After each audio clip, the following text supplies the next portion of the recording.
ঠিকমতো কথা বলতে পারে না, কেউ শুনতে পায় না পৃথিবীর কোনো শব্দ, কেউ আবার তীব্র শারীরিক প্রতিবন্ধকতা নিয়েই প্রতিদিন লড়ে যাচ্ছে।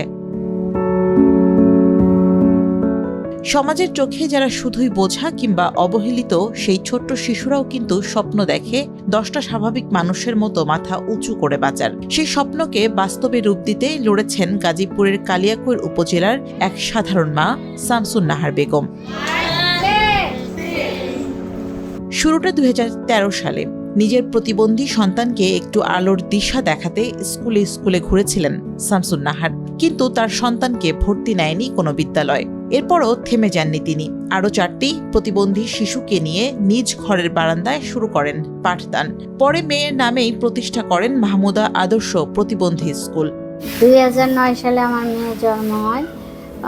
বিভিন্ন ডাক্তারের কাছে নেওয়ার পরে জানতে পারি ও স্বাভাবিক না। এই কারণে ওরে অনেক স্কুলে নিয়ে গেছে, ভর্তি করতে পারি নাই।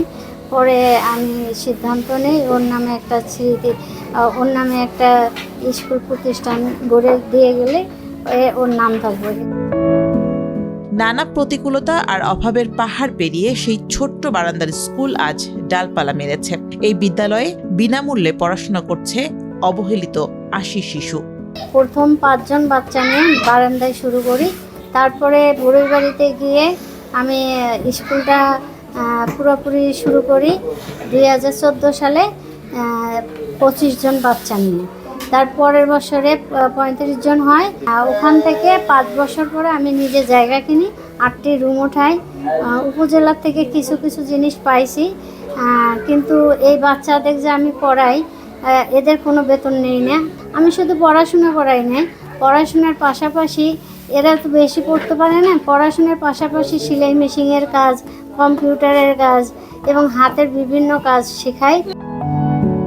শুধু শিশুদের নয়, অভিভাবকদের জীবনেও স্বস্তি ফিরিয়েছে এই বিদ্যালয়। যারা একসময় সন্তানের ভবিষ্যৎ নিয়ে দিশেহারা ছিলেন, এখন তারা দেখছেন নতুন সম্ভাবনা।